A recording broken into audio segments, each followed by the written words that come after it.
Ассалаумағалейкум, құрметті көрермендерім, баршаңызға қайырлы күн. Қазір тауықтарымыздың таңғасын беріп жатырмыз. Қазір бүгін кеш беріп жатырмыз. Енді сағат қазір 12 болып қалды. Өткен таңертең мына құстарды алып бөліп кеткен болатынбыз. Индоуткаларды. Енді қазір бізде 3 аталық, 7 аналық индоуткалар бар. Вообще 10 штук. Енді бұлар енді ала бұйыртса, келесі жылы бір аналық 2 рет басса, жақсы көбейейін деп тұрмыз ғой, Алла қосса. Осындай примерно жоқ деген енді 30-40-қа дейін көбейетін шығар деп ойлап отыр алдағы уақытта. Енді аталықтар жақсы жұмыс жасап, аплод жақсы берсе, барлығы да болады ғой. Енді бізге керегі қаз керек.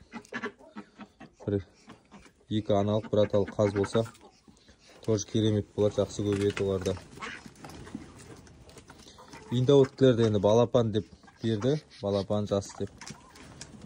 Келесі көктемде жұмыртқа туып бастайды деді, Алла қосса. Осы.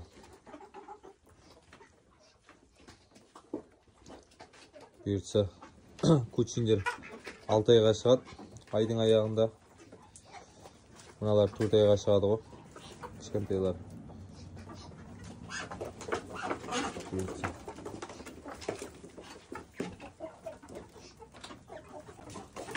Арнаға тіркеліп, лайк басып, комментарий қалдырып отырыңыздар.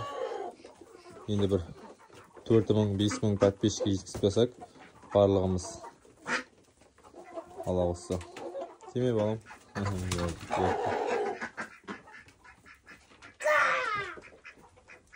Енді бір 4 айлық па, или 5-6 айлық па тауықтар алу керек тағы да.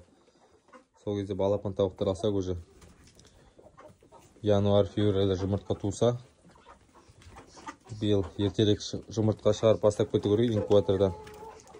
Сол кезде бізге уже жазып бітейін деп атқанда, уже бізге жұмыртқа беріп бастау үшін.